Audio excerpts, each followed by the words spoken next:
So with the Boomers and with Team Canada popping right now, bro, Yes. we're gonna have a really busy summer. What are you looking forward to most? Do you know anything about the schedule yet, or we just found out the roster that Shai and Dort are gonna be there on Team Canada? Well, that's all I know at this moment. Obviously, as time goes on and things get closer to happening, we're going to come back and we're going to be talking about that more. But man, I can tell you is when I saw that Dort was on that, I was pretty sure that Shea was going to make that team. Let's just be honest. Shea is one of the best, if not the best guard in the league right now. And to me, I if he didn't make it, I would have been pissed. But whatever. I'm glad he did. Dort wasn't necessarily a surprise to me because of how meaningful he is to Team Canada, but there's so many other good guards for Team Canada. You know, Mwani. Samuani. So for me, I struggled at saying yes, Dort's got it locked in because Jamal Murray, Nikhil Walker Alexander is great too. I mean, there's a lot of. I'm sure I'm missing a big name. Oh, the untalkable one from Houston, Dylan Brooks. He's there too. So they have a really good, solid team. I just didn't know, like if Dort was going to be able to pull that off. So the fact is that we get to watch two guys in there really is exciting because it reminds me of the last time that we had a rebuild going on. It was 2010, I believe.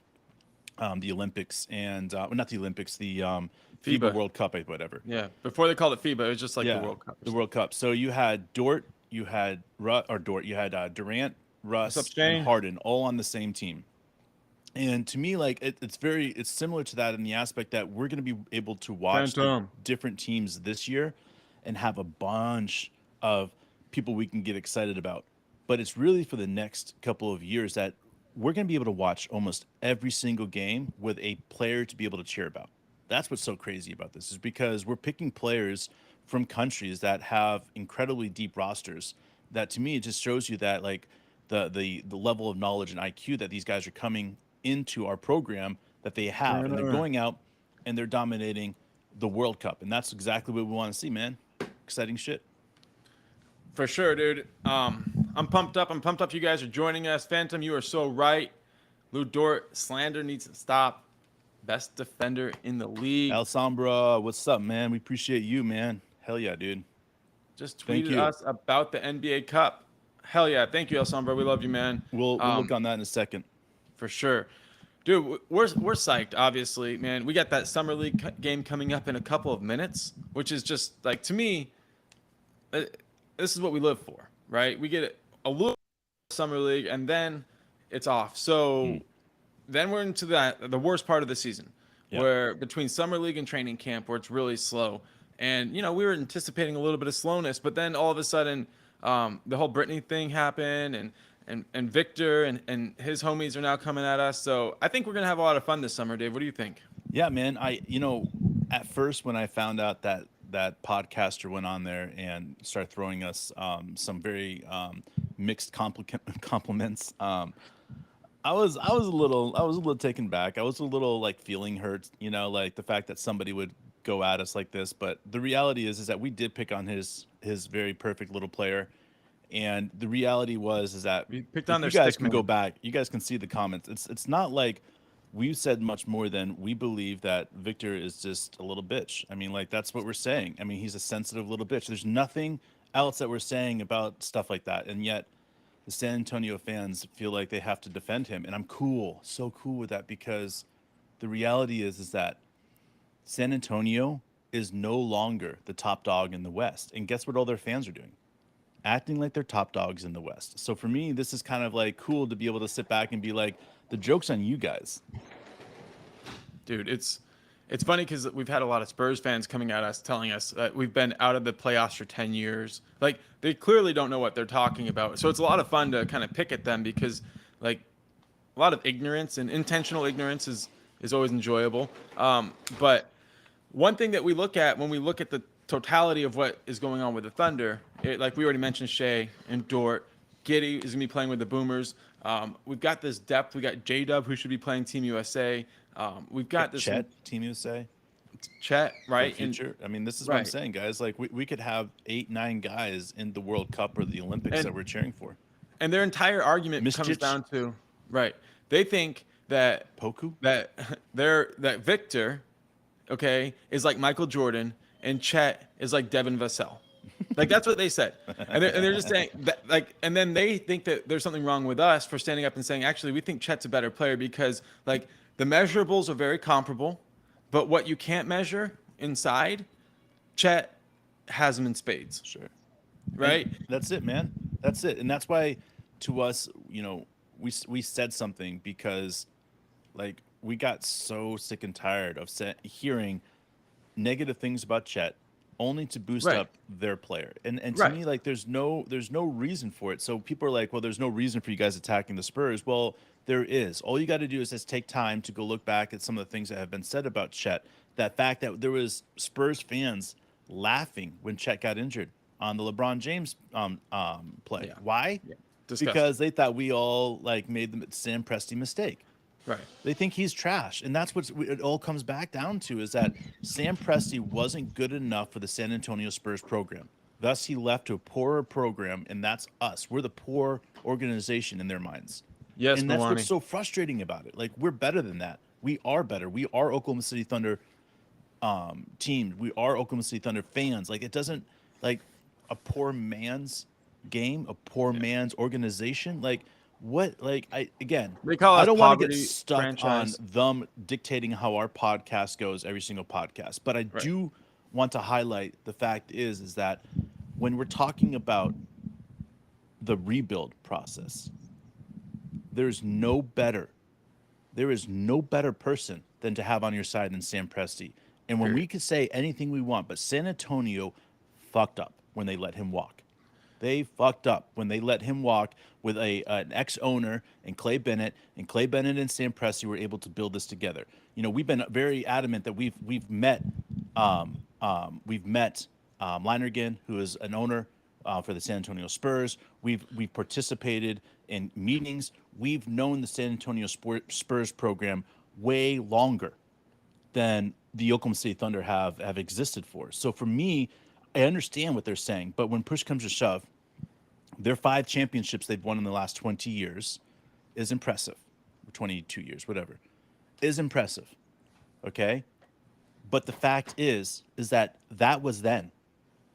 Okay? That was then. Right, just like Phil Jackson, he won 6, right? And then he took a break, and then he won some more. I am saying this right now, is that there is no break. There's no break for Popovich. This is what it's going to be like. He's going to be in this position of trying to rebuild this team around Victor and making sure that Victor is not going to be good enough to take them out of a top 7 position in the draft. He has to do that. Why? To protect his organization. And is Popovich going to inhibit that from happening because of his way that he has to be intense, the way that he has to have things his way? I mean, he's the coach and the president. Right. So for me, I look at that and saying, when you have an old senile man, that's whether it's the pulpit, whether it's an office, whether it's a coach, and they sit there and they're trying to change things and do things the way they want because it's their way or the highway, there's only a certain amount of kids that are old enough to be their grandkids that can handle that. Right. And Phantom, I like legitimately, one of the arguments the Spurs fans make is that Sam Presti has done nothing other than lift our team to a top 5 winning percentage during the time he's been there. No, he's done nothing. Oh, except for draft 3 MVPs in a row. But they said anybody could have done that, except nobody's ever done that before or since. But anybody could have done that, right? And it's just, they go wham at us. They say Presti sucks. The Thunder are a poverty franchise. Chet is terrible. And like, as far as Chet versus Wemby, here's what I want to say. Like, if you watch the Spurs play, right, and a lot of people are making a big deal that I said I missed the game because I was on whatever. Like, if you watch the Spurs play, Wemby touches the ball every time down the court. It seems like to me, Dave, like they run all the plays for him so he does it. And then you watch Chet play, they call no plays for him. Chet goes out there and puts up 25 and 12. Wemby puts up 26, and they're like, oh, hail Wemby. But 27. No plays called for Chet. But that's my point, is that there's 2 different types of players in the modern-day NBA and the old-school NBA. The old-school NBA, it's isolation. It's brute strength. It's my best player versus your best player, right? The new NBA is all about team-oriented atmosphere. It's my team versus your team. Like Shai says to was it Durant that was talking trash to him, and Shai goes doesn't say I'm going to guard you, Durant. You know, Durant's like I want you to guard me, and Shai doesn't say I'm going to guard you. He says no, I'm going to stick my rook on you. I'm going to stick my rook on you. All right. Why does he say something like that? Because he's a team player. And then you look in the organization and you look at how we run our offense. It's team-oriented offense. We're not sitting there saying mismatch against Chet. We know the ball is going to get through Chet. So there's no reason to call the isolation for Chet because we just have to run our offense the way it's supposed to be, and we'll find him. And that's what's so powerful is that they are going and seeking out Victor. They are going out and seeking out to get him the ball, where Chet is just part of the offense. And when you can say, oh, well, Victor could score 25 points as just part of the offense, prove it. When has he done that?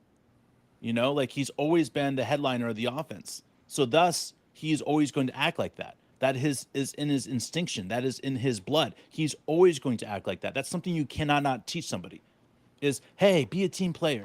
Pass the ball to the open guys. Like I said, Victor Robert didn't have a single assist. And you know what San Antonio's fans said? They said it's because the guys didn't hit the shots. Well, if you place the ball in the place that these guys want to get the ball, you spend time getting to know your players and giving them the ball where they want to go and where they want to be, like Chet does. He sees a guy that's wide open. What does he do? He flings it half court or all the way the cross court, gets it to the guy. Why? Because he's wide open. You can say, oh, yeah, Victor gets the ball and he passes it quickly. Sure. Or he takes a move quickly or this. But if you're looking inside the offense that we run and the defense we run, would you rather Vic or Chet on your team? And that's what our argument all comes down to. Would you rather Victor or Chet on this Oklahoma City Thunder team? And I got to say this. If it was, we had the first pick of the 2023 draft, and both Chet and Victor were in this draft, without hesitation, I would say Sam Presti picks Chet 100% of the time. Boom. I agree. And you got to give Phantom a lot of credit right now. Sam Presti also drafted Tony Parker and Manu Ginobili. That's right, well, man. He didn't say Manu there. He said Tony Parker. But I've heard other people mention Manu. That one's a little bit new to me, but I remember that the story about Tony Parker. This is, again, look at Matthew, right? This is what Spurs fans do. They make excuses when you come up with great points. There's no proof. Like, Next you thing didn't you'll practice do with the summer league, y'all. Who How cares? does a Spurs fan talk to a Lakers fan when they can't just say we have 5 championships? No, how does a Spurs fan talk to can't, man. The Spurs have nothing else. They have nothing else on what the Chicago Bulls on. Dude. I mean, it's just like they said Spurs fans will sit there Boston? and be like, we have no supporting cast. Like our team isn't deep. They honestly don't know how good Shai is. They don't know who Giddy is. Yeah. They don't know about Lou Dort. They don't know about J-Dub. And I get it, dude. They just don't spend time. They don't spend time to get to know the rest of the NBA and the rest of the players. We get to know the players because we scout every single player that comes to the NBA almost. Like we spend time watching their film, watching their video. Like that's what we do. Like these other guys, I get it. They want to have something to say, especially like this douchebag named Matthew. He's got something to say, but the reality is he's never spent the time to sit down and scout a player. He's never spent the time to put into an NBA player. Do you know, Matthew, just so you know, that both Mark and I have impacted and taught and done all that stuff, played with NBA players. We've taught NBA, we've coached NBA players. Like we do this stuff. And then all of a sudden you guys are like, oh, yeah. Okay. Every single thing that Blake Griffin knows, guys, every single thing Blake Griffin knows, he knows because of me. All right. Dave, slow down. You can't claim that. All right.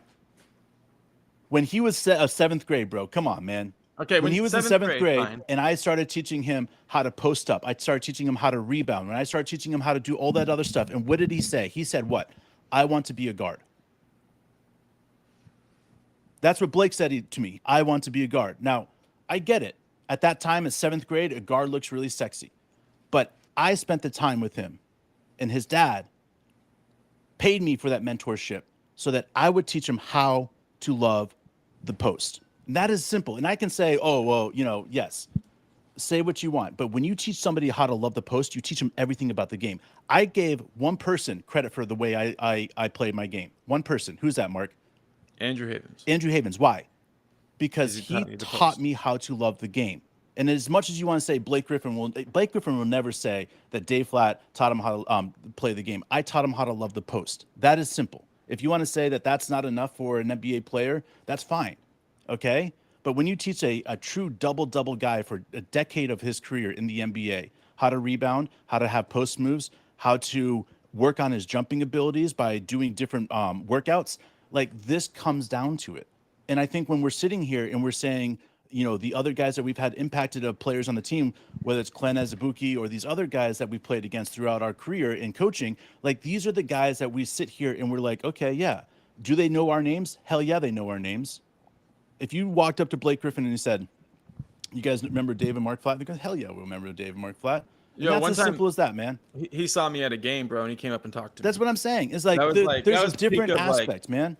It's one thing to see a player and think they might have known you, but it's another thing for them to take the time to come talk to you. And it was pretty cool. And I appreciated him for doing that. But and look, here's the deal. Okay. Let's focus a little bit more on what we can control, because in the end, we can't control people's perception of Chet, of the Thunder. And we're when we sit here and we say we think Chet is better than Victor, that's simply because of we're looking at these factors to the game, right? It's not, when I say it's one-dimensional game, when I talk about players like that, right? It's a one-dimensional game is their mindset. How many players do we see that are successful in the playoffs when they have more than just one dimension in their game? And that's what we're talking about. I mean, think about what it took for the Nuggets to win. They had the best player in the world, but it wasn't until that supporting cast, including Jamal Murray, were peaking, that they were really capable of going for the chips. Yeah, man. I think Jamal Murray misses out on a lot of due credit, because if you look at the team and where they were the year before, it was basically the same team without Jamal Murray. They win a championship, and yes, Jokic is the best player, but the reason they're a championship team is Jamal Murray. Depth is everything, bro. Everything, to answer your question, it's everything. You can have the best player in the world, and you're not an elite team because you don't have depth. Now, how do you build depth? The new CBA has been something that's kind of been thrown into the whole rebuild thing of the Thunder and all these other teams. The most important thing for developing depth is rookie scale contracts where the players are role players, but not regular role players, stars in their role. Yeah. Second round picks who can come in and play heavy minutes, Jay Will style. Okay. Keontae Johnson, we're hoping style. These guys come in, Aaron Wiggins style. They play elite basketball. They play incredible minutes. They take the load off these other guys. And then, right, the stacking starts happening. Then you get into the first round, the second round, the third round. But look, a lot of Spurs fans want to come out at us and say we've missed the playoffs 5 of the last 10 seasons. Yeah. Bro, I was no, dude, it's crazy. Been 2 seasons. We had 2 seasons where we didn't play postseason basketball. But the thing about the Spurs fans is there's no way they would know that without easy to look up and find out the answer. But the problem is they haven't cared. I've talked to so many Spurs fans before we got into this, right? They don't pay attention to basketball when their team isn't contending. And that's fine. You got spoiled. Admit it. You're spoiled. You're spoiled. You don't care about it. This is how delusional Spurs fans are. Last year was a tank year. Yeah, he said they were. But we have a good team, though. What makes this team good? What makes this team a winning team? Again, it's just delusion there. All right. Second thing, Phantom TV. Why'd you stop coaching and training? The reason is this. I joined the military. I got out of Oklahoma. I found my wife, and I never looked back. I started coaching high school ball in Augusta, Georgia for a couple of years. Really enjoyed that. Both boys and girls varsity I coached. So I decided to stick with my family and my kids and coach my children instead of coach other people's children. My daughter is an incredible athlete. She's a rower. Has been to U.S. Olympic camp. So that's where I put my effort and energy into these days. That's all I care about. Right. And that's what it's all about. Look, I get it. Going in, summer, working out with players and that type of stuff. We did it so many years when we were young that by the time we were 25, it was we can't just do that with our whole lives. Like if we're going to become complete people, we can't spend all of our time in the gym. Dude, how many coaches do you see that are disconnected from everything else? That's what I didn't want in my life. Everyone. Everyone and Every one of them. everything. Like, If they're good. yeah. That's And why Bob Stoops stepped away. He didn't want to miss man. out on his family. Yeah, dude. Like that's what's so important when push comes to shove. Like that's why I Matthew, look at. I mean, That's let's just be fair, honest. but it's a lie. You're lying. Popovich can't leave now, bro. You're a liar. Popovich can't leave. Why can't Popovich not stop coaching basketball? It's because he lost the thing that would help him stop coaching basketball. And it breaks my heart that it happened to him. But the reality is now his family is the Spurs team. He has no reason to stop. And that's what's so problematic with the Spurs team is because this is not the era to keep a old coach in your program. This is an era where every single team is hiring young coaches for young teams. Why is that? It's because they all know what the Spurs don't know. What's that, Dave?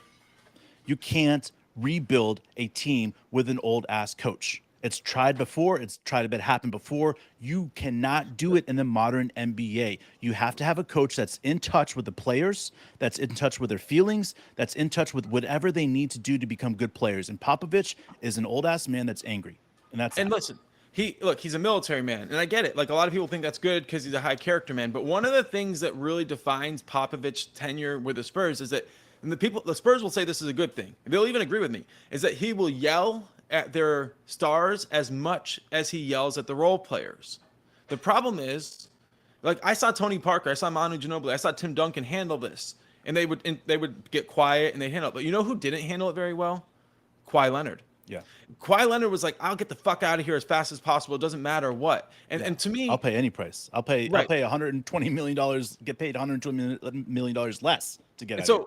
So what are you going to do? You think Pop is going to change who he is as he approaches 80? Hell no. He's going to double down.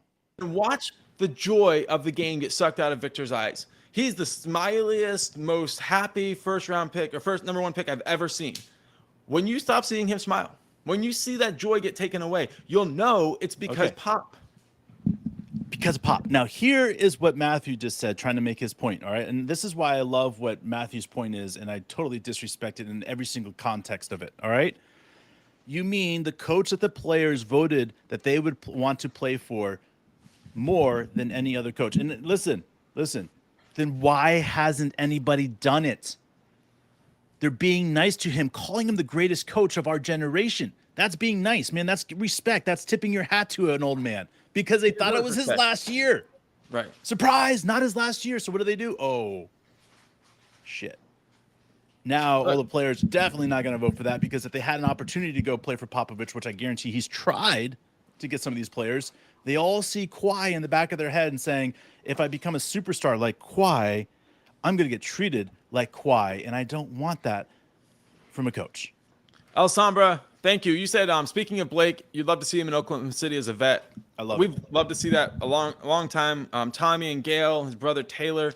The Griffin complex at OU, like there's so much that brings Blake to us, that brings Blake to Oklahoma City at the end of his career. That would be beautiful.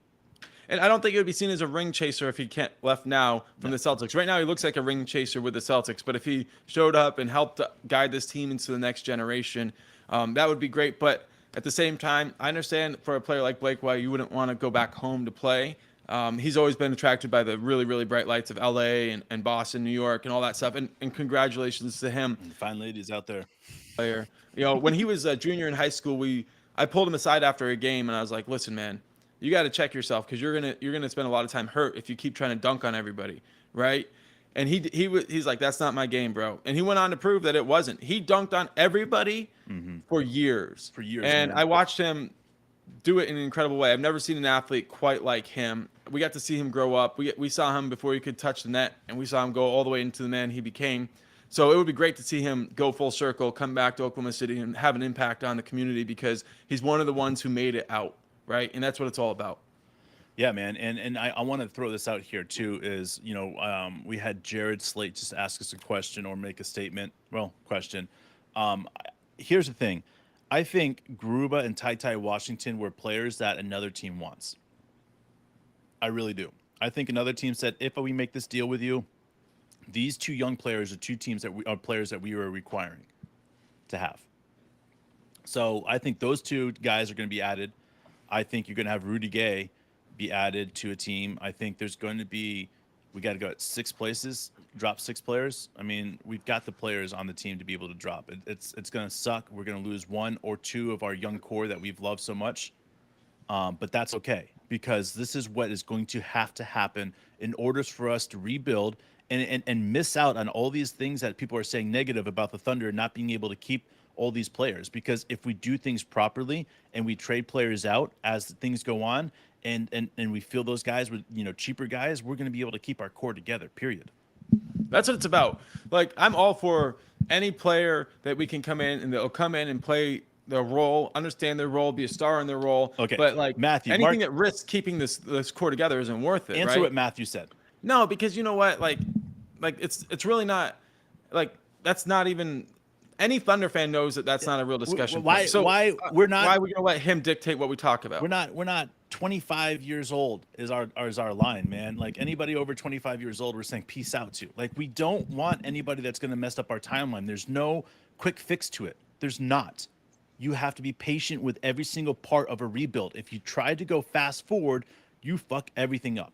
And why Sam Presti's not going to go for the crazy bait and be like, oh, this player, that player. Is he going to be involved in those trades? Oh, hell yeah. You know why? Because he's going to get a first-round pick. He's going to get a nice young asset. He's going to be able to do this or that. That's what Sam Presti's going to be able to do. And this whole narrative that Matthew's trying to shove down our throat, that like Spurs fans don't even hate on Thunder fans. Like, there's so many times I've heard like Spurs fans over the last few days say Thunder fans are not qualified to talk about blank, or they don't know what they're talking about. Like, oh, if the that's Lakers Dallas fans, that's Rockets fans, that's I mean, we could go down the list. Everybody says that about us. It's not just the Spurs. And to me, that like we are sitting here saying we've had the 5th winningest record of any team in pro sports since the Thunder have arrived in Oklahoma City. Okay, we understand that we haven't won a championship, and we would trade a championship for the 5th winningest record. We would, but at the same time, right? We're in the middle of a rebuild, right? We're not sitting here with regrets. We're looking forward. And every single time we talk to Spurs fans, all they say is 5 rings, and we get it. That's like your past, and that's what you should be proud of, and we're proud of you for being proud of that. I was even a fan of what the Spurs were doing when they did it, because I'm a fan of greatness. Okay, but at this point, right? Shai Gilgeous-Alexander, Josh Giddey, Lou Dort, J-Dub, Chet. Yeah, that's it. Hey, That's listen, the future and of Jared, NBA. this Jared Slate guy, all right? Or not Jared, I'm sorry. Charlie said, I saw a report a month ago that said Sam Presti offered Chet and multiple firsts for Wemby. Dude, you're delusional. You're fucked. You're fucked in the brain, bro. I love it. I love it when fucked. people say like, "Oh, here's a report." Like, you remember the report where report that came out that the Thunder were looking to trade Shai and Josh Giddey to get Cade Cunningham, and it was it's it was taken as gospel. I'm like, guys, Sam it's Presti so bad. Doesn't work in the ways that we work in. Like, you don't hear about a Sam Presti deal until it's done. Yeah, you don't. No. So like, just stop. Okay, Matthew, I got a question. Giddey for Dame? No. Hell no. And this is why, is because Dame might get us to one championship, but we're not interested in 1 championships. So no, hell no. That's the thing. It's not even, there's nobody that actually loves the Thunder that would say that. But a lot of people look at it like, hey, you would be a contender right away. You'd be at the top of the upper echelon. But we're not into taking shortcuts. No. We love the journey. We love where we're at. We love the fact that we only made the play-in game. Playoffs last year. We wanted it bad. We wanted to beat Minnesota. But like, if you look at that Minnesota game and you see what happened to Shai's face, and you see him get back out there and play even though he couldn't see out of one of his eyes, and you realize that these are the moments that we will tell our grandchildren about this team being up and coming and seizing the moment. Like, we don't want shortcuts. We want the pain. We want the trials. We want to go through the shit, bro. That's right, man. And I love it. Isaiah B. Thunder know how to build from the draft, period. And that's it, man. Like, that's why Sam Presti is sticking down. That's why we will not trade picks. That's why we will not go after some of these assets. Now, there will be a time that Sam Presti might go after a young superstar that wants out. But there will not be a moment that Sam Presti is trading the future of this organization to make us into a contender, Here's trading this. If we're trading anything of the future, it's because it's going to put us over the top from a contender to a championship team, and that's it. And that's why it's consistently looking like anybody that understands the Thunder understand exactly what's happening. And this is where we come back to full circle, bro. Like some people have come at us and said, "You're terrible journalists." Well, I'm not a journalist. There's that. I mean, we're not journalists. We're bro. super fans, man. We're fans who are brothers who get on here and talk to our best friends about the team that we love. That's like, it, man. If you're looking for journalism, go watch CNN. Mark has been on the road with his family all over the United States. The disconnect to be able to have that. My wife has been in the military. We've been on the road for the last 15 years of our life, right? So we haven't had people to watch the games with. That's why this is so important to us. That's why we stand up for this. That's why we love you guys. That's why we call it a family. Yeah, it's important to us because you guys are our way of expressing the Oklahoma City Thunder. Like, we sat and spent time and time and time after games on the phone talking to each other until one day Mark was like, we need to come up with our own podcast because we don't need to be talking about this by each other without actually putting our voices out there, because what we're saying is truth. You know, like, we're saying the things that need to be said. We said last year that the Thunder were going to win 40 games, and we got laughed out of the gym by Oklahoma City Thunder media, by other teams' media, laughing at us, saying the Oklahoma City Thunder won't even get close to 40 wins. Well, what happened? We won 40 wins. And there's nothing else I can say that will be more encouraging to the people that are around us, that, like, we love you guys. Like, we want to be part of y'all's daily life. And the reason that we do this is so that we can do that. Like, we spend time with those who matter to us. We make time for those who matter to us. And that's why we make time for you guys. Like, this is not a profitable business. We're not doing this to get as many thumbs up or likes or memberships. We're doing this because we want to bring you guys something that has been missing in Oklahoma City since the beginning of hoops, is a connection to your family, a connection to the world, a connection to other Oklahoma City Thunder fans that live everywhere in the world. Dave and I have, like, obviously been brothers our whole lives, but we've only probably watched 5 Thunder games together in person. And last year in November, actually, we were in Lake Erie. Yep. And we watched a couple of games together, and we had so much fun. We laughed until we were crying. Mm-hmm. And we're just crazy, like, how could we create an environment where we could share this? And it didn't happen until, like, after the All-Star break that we started, like, watching the games with everybody. And it was overwhelming at first. Like, we couldn't really talk to each other, and eventually we kind of, like, figured it out how it was all going to work. And there were a couple of games, West Coast games, where, like, we couldn't watch them together because they're so late. Yep. And we watched them all alone, and it was like, we felt lonely. Yeah. And that was after a decade of watching games completely alone. We had a couple of games of hanging out, and it was like, there's something real here. And it's impossible to define, but that's why we call it the Worldwide Thunder family, because there's no, like, and you don't have to join as a member. Like, you don't need that little green writing, that little star next to your name. Like, this is all about you. It doesn't matter. And we still talk to everybody that comes in the chat, even if we don't like you. Yeah. And Thunder fans, or not Thunder fans, Spurs fans.